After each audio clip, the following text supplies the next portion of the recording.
Smoking Cigars with me, Howlinblind, Muddy Slim, on 4, 3, 2. How's it going, everybody? Smoking Cigars with Howlinblind, Muddy Slim. Your 60-minute Jelly Belly Toe Jam man, here to learn y'all some blues. Like I always do, excuse me, I have to give credit to, or pay homage to my hero, Mr. Gary Burbank, who is the original Mr. Howlinblind, Muddy Slim. Today is June the 24th, 2009. It's a Wednesday. Look at this. Brand new cigar.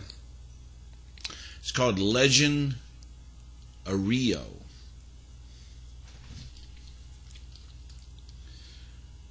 Legend, A-R-I-O.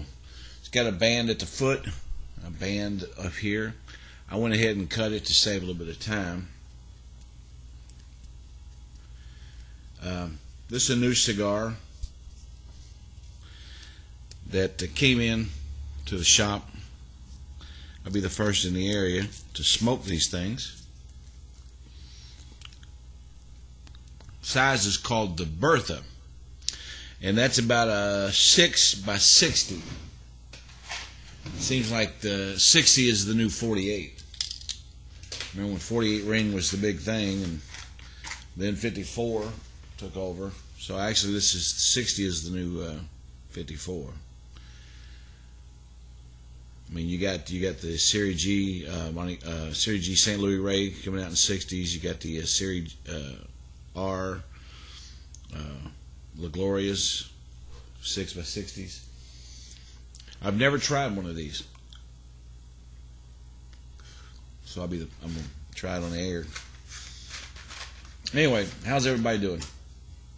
How's your stimulus package coming? Let me know if you got it yet.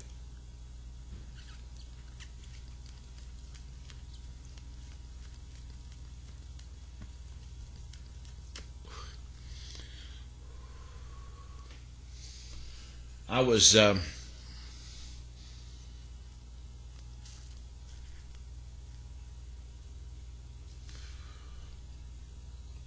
it's pretty nice. I like that. It'll get better, I'm sure, as I smoke. But it's got a nice start.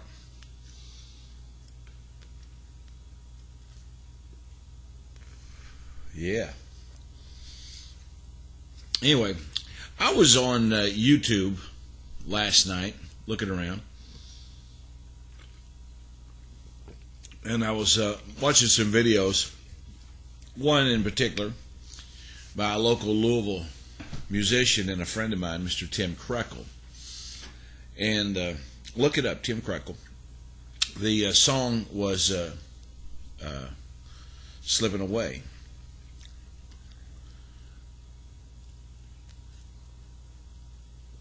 Anyway, it was the same song that Shakin' Stevens had a rock and roll hit with, and so did Crystal Gale. Tim Krekel wrote it. It's got a nice little ballad version of it on there. Really good. And Tim, of course, is a great songwriter from Louisville, Kentucky. Got a lot of solo albums. I'd worked with Jimmy Buffett, Al Green, Delbert McClinton, people like that. But anyway, so I'm on there, and then so I wanted to find the Crystal Gale version, so I looked that up, and I don't know what got me from that point to go to look up Aaron Tippin. And I saw an interview with Aaron Tippin where Aaron Tippin was talking about Joe the Plumber. Now, this goes back to the election, folks. I know I'm way behind on this. Joe the Plumber.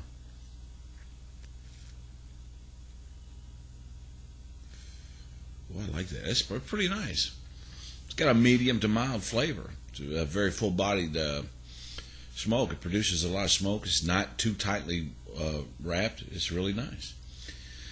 Anyway, so Joe the Plumber comes out of nowhere, and he asks Barack Obama, he says, you know, I'm thinking about buying the business that I work at, and we make over $250,000 a year in this business. And if I'm not mistaken, your plan will raise taxes. And Barack Obama was honest with him and said, yes, we're gonna rape you over the coals, buddy.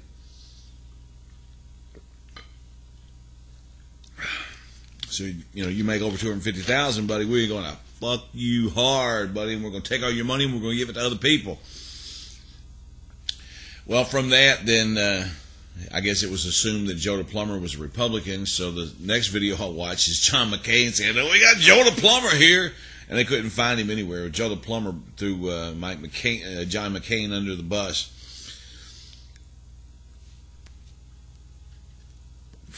Here's what I have problem with all that, folks. Okay, I watched the Young Turks, and I may even use this as a Young Turk response.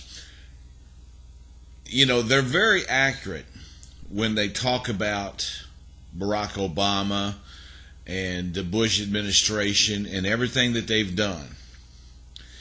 But those Young Turk guys, you are no better than Bill O'Reilly, and you're no better than Sean Hannity when it comes to attacking somebody who talks about or does something that you don't like.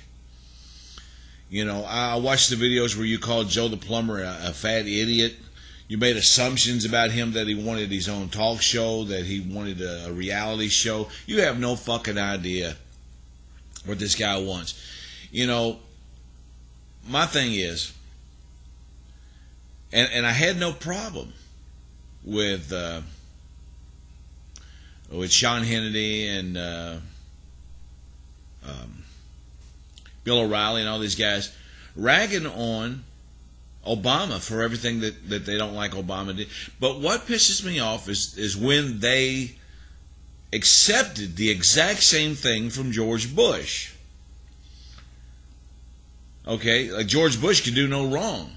George Bush could to try to spend his way out of debt or out of recession, but if Barack Obama follows in his footsteps, whoa, what a socialist this guy is.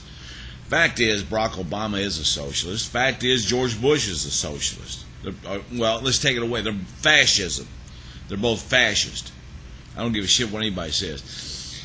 Then to start attacking this Joe the Plumber guy, based on the fact that, and I'm watching my time, based on the fact that they just don't like what he had to say. They go through his garbage and they start laughing. Well, his name is not really Joe. His name is Samuel Joe. It's just like, you know, Bill O'Reilly doesn't use his real first name. His real name is Asshole Bill O'Reilly. He doesn't use the asshole part. He just uses the Bill O'Reilly part. And Sean Hannity doesn't use his real first name, which is Dickhead Sean Hannity. And yeah, I can do that because, you know, fight fair. You know, I'll whatever they dish out they can, and they can call me a fucking pinhead. I don't give a shit. You know, when you attack somebody by calling them names, it still doesn't change the fact of whether or not they make sense and they're right or wrong. You just try to discredit them and make other people think, well, they don't make any sense because Bill O'Reilly called him a pinhead. Bottom line is, and they kept saying, Joe the Plumber, he hates taxes so much that he owes the IRS $1,000 in back taxes. Whoop-de-doo. I hate taxes too. Do you love taxes? Ask yourself, do you love taxes?